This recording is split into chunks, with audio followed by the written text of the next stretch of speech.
As Ian mentioned, I'm going to give a short overview of the new law, which will give you a flavour of some of the key elements which are in the new legislation.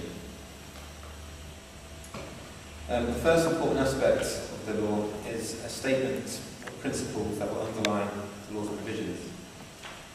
These principles are intended to guide those who use the law, empowering people to make decisions for themselves wherever possible. They include, for example, the principle that a person must be assumed to have capacity unless it is established that they lack capacity, and the principle that a person is not to be treated as unable to make a decision merely because they make an unwise decision. The next key aspect is the test for assessing capacity, which is aimed at achieving better and more consistent decision-making. The law sets out a two-stage test for determining this. Does someone have an impairment of the mind or brain, or is there some disturbance in the way their mind or brain works?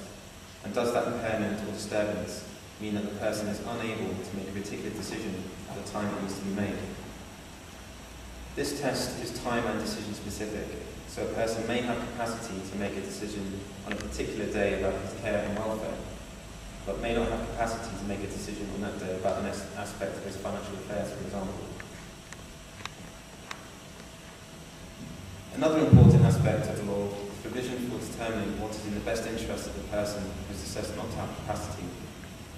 That determination will be made in regard to a number of factors, such as whether it is likely that the person will at some time have capacity in relation to the matter in question, the person's past and present wishes and feelings, the person's beliefs and values, and that determination will also take into account the views of other people, such as family, friends, and those responsible for that person's care.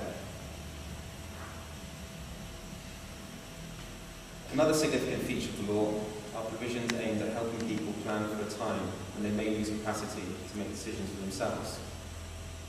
Lasting powers of attorney will enable a person to appoint another person to make decisions on their behalf if they lose capacity.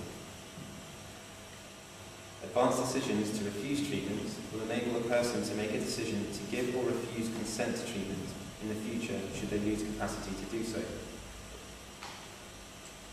Another aspect of the law to note are powers of the court to act in situations in which a person loses capacity to make a decision for themselves, and where that person has not appointed an attorney to make a decision for them. In such instances, the law provides express powers to the royal court to make decisions on their behalf, and the power to appoint someone as a delegate will have authority to make decisions as ordered by the court. And Matthew's going to touch on that aspect of the law in his presentation shortly.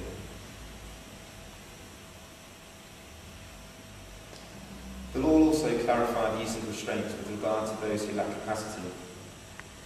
Restraint is the use or threat of force where a person who lacks capacity resists or objects, and any restriction of liberty or movement whether or not the person resists. Acts of restraint are not permitted except in specific circumstances described in the law, for example, in order to prevent harm to the person being restrained. One of the most important aspects of the law is the framework of provisions for making what are called capacity and liberty assessments and authorisations. These assessments will involve a registered care professional assessing whether a person has the capacity to consent to proposals made for their treatment, and if not, whether it is necessary for those arrangements to involve a significant restriction on their liberty. Matthew will also be touching on this part shortly. The law will also create a new offence to cover willful neglect and abuse that will apply to the treatment of people in care homes or provided with domiciliary care or supported living arrangements. This aspect of the law comes in response to a number of cases in the UK and also in Jersey, where the neglect and abuse of vulnerable persons has caused them harm. The final aspect of the law I wanted to mention to you are provisions which will enable the Minister to publish codes of practice to accompany and provide guidance on the new law, and these will be developed in the next phase of the legislative project.